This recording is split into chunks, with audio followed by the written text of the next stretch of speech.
பார்த்தீங்கன்னா நமக்கு கூகுளோட ட்ரஸ்டட் அப்ளிகேஷன்லேருந்தே நமக்கு வந்துப்பாங்க.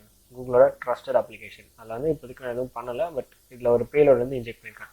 இந்த மாதிரியான ஆப்ஸ் எங்கே கிடைக்கும் அப்படின்னு பார்த்தீங்கன்னா, நீங்கள் ப்ளே ஸ்டோர்லேருந்து எடுத்தீங்கன்னா அது 100% பியோர் செக்யூர்டாக தான் இருக்கும். பட் நீங்கள் தேர்ட் சர்வீஸ்லேருந்து லைக் குரோம் ப்ரௌசர்லேருந்து ஏதாவது ஒரு ரேண்டமான சைட்லேருந்து நீங்கள் டவுன்லோட் பண்ணிங்கன்னா அதுக்கு செக்யூரிட்டி யாரும் ப்ரொவைட் பண்ண மாட்டாங்க. ஓகேவா? ஸோ அதனால் எப்போவுமே வந்து நீங்கள் ப்ளே ஸ்டோர்லேருந்து டவுன்லோட் பண்ணி தான் இதுக்கான first solution. Okay okay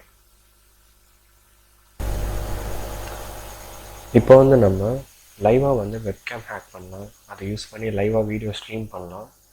and அவங்களுக்கே தெரியாமல் ஃபோட்டோஸ் கூட நம்மளால எடுக்க முடியும். ஓகேவா? ஸோ அது எப்படின்னு சொல்லிட்டு பார்க்கலாம். கன்சிடர் ஒரு அட்டாக்கர் வந்து உங்களோட மொபைலை ஹேக் பண்ணிட்டாங்க. அவங்க வந்து ஒரு ட்ரோஜன் மால்வேர் வந்து உங்கள் மொபைலில் இன்ஸ்டால் பண்ணிட்டாங்கன்னு கன்சிடர் பண்ணிக்கோங்க.